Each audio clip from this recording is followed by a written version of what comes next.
Sir Sanjay Nishad ने बात की जो फूलन देवी को लेकर जो है कहा है कि उनकी हत्या समाजवादी पार्टी की तरफ इशारा किया है। देखिए, बहुत महत्वपूर्ण सवाल मेरे पत्रकार साथी ने पूछा है।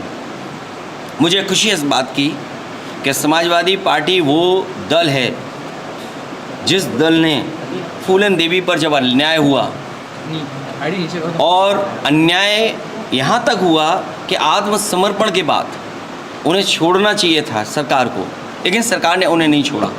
नेताजी ने उन्हें छुड़वाया और छुड़वाने के साथ साथ उन्हें लोकसभा का सांसद भी बनाया।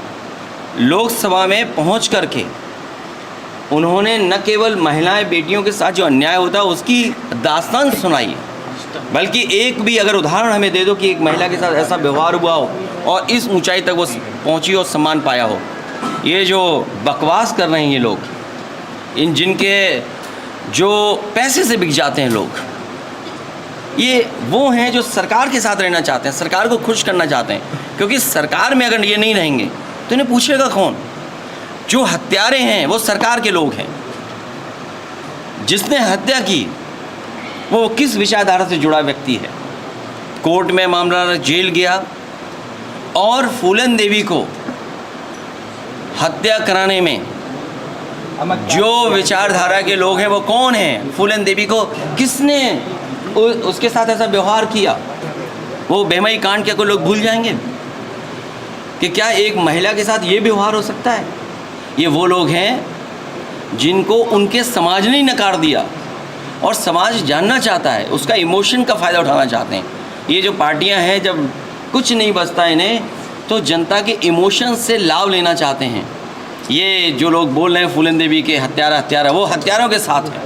सर, एक महत्वपूर्ण सवाल ये है, लखनऊ के होटल में सजाती क्षत्रिय विधायकों ने बैठक की है, बड़ा संदेश देने की कोशिश की, लोकसभा में हमने नुकसान पहुंचाया, आगे विधानसभा चुनाव है। इसका मतलब है किसी की कुर्सी हिल रही है, चेहरा बदल रहा है। अगर कोई इस तरह की बैठक हो रही है, सरकार बनाने के लिए तो नहीं हो रही होगी बैठक, सरकार से नाराज़ हो सकते हैं या कुर्सी हिलने की बात हो रही होगी कुछ। ये तो दिल्ली और लखनऊ वाले जाने कि दिल्ली वालों ने क्या इशारा किया जिसकी वजह से बैठक हो रही है, ये लखनऊ वालों ने क्या इशारा किया। लेकिन हम एक ही बात मानते हैं, वहाँ पर जो पीडीए के लोग बैठे लोग हैं वो घुट रहे हैं, वो घुटे जा रहे हैं, उनको कोई रास्ता नहीं दिखाई दे रहा है। उनका भी विज़न साफ है 2027 में पीडीए के साथ।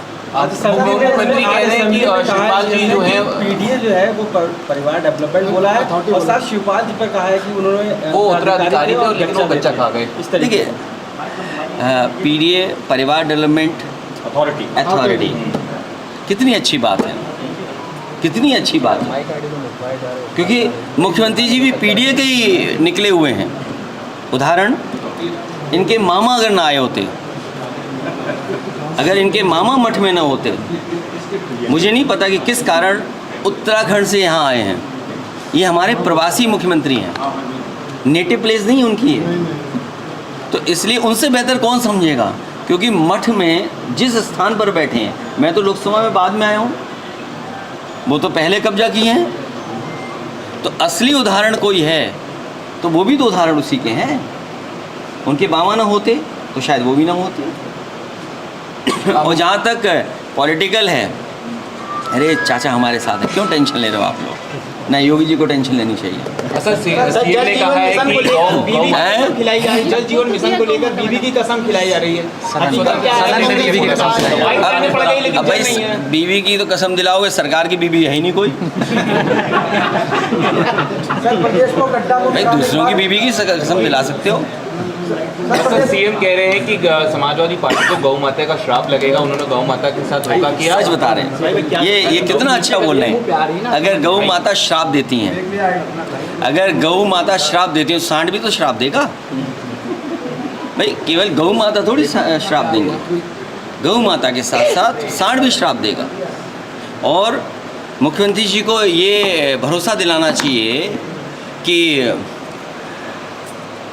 जो लोगों की जान गई है उनके परिवार के लोग श्राप किसको देंगे? उनके श्राप किसको मिलेगा उनको? सर भाई कोई ऐसा जगह बची है जिस ज़िले में सांड से, जानवर से टकराने से किसी की जान न गई हो। अभी अर्जुनगंज होकर के आप आए होंगे, सड़क चौड़ी हो रही, पुल बन रहा है, मरी माता का मंदिर भी अच्छा बन जाएगा।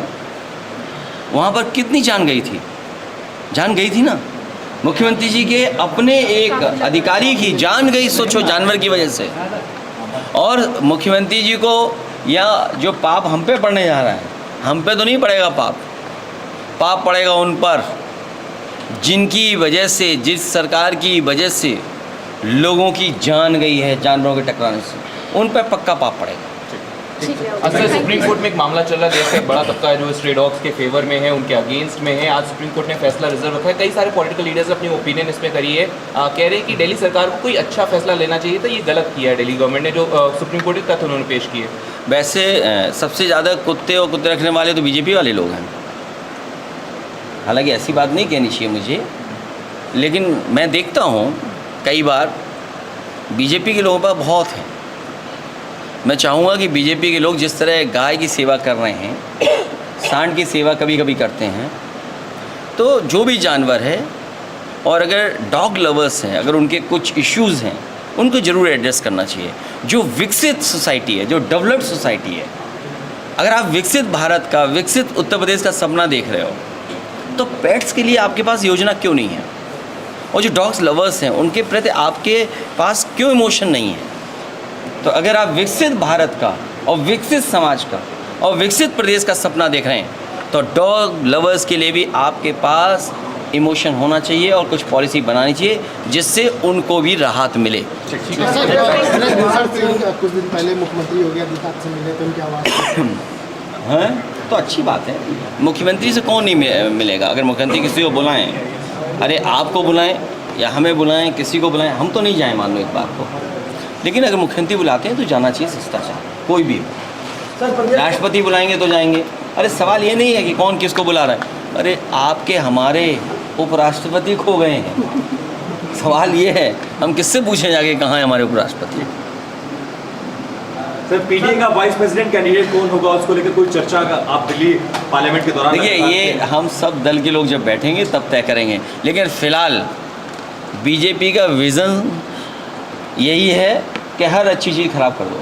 सर, प्रदेश को गड्ढा मुक्त बनाने की बात कही गई थी कल, सत्रह छोटी बच्ची। ये मुंह से गड्ढा मुक्त बना सकते हैं, सड़क गड्ढा मुक्त नहीं बना सकते। गोरखपुर में एक 9 साल की बच्ची गड्ढे में डूब के मर गई सर। दुख है इस बात का कि मुख्यमंत्री जी के अपने क्षेत्र में एक पिता जिस तरीके से बेटी को लेकर के भागा जान बचाने के लिए, सोचिए बच्ची डूब गई। ये मुख्यमंत्री तो वो हैं जो विज़न दे रहे थे, सपना दिखा रहे थे कि मेट्रो बनाएंगे। मैं आपको दावे के साथ कह सकता हूँ, गोरखपुर में मेट्रो ये मुख्यमंत्री नहीं बनाएंगे। ये मुख्यमंत्री जी का यही विज़न है कि वो गोरखपुर में मेट्रो नहीं बनाएंगे। बलरामपुर में महिला के लड़की के साथ में रेप हुआ, वो भी पुलिस एसपी के। देखिए, ये मेरे पत्रकार साथियों, इतनी तो सेवा करो आप भी। महिलाओं और बेटियों के साथ बहुत ख़राब व्यवहार हुआ और उत्तर प्रदेश में मनमानी चल रही है।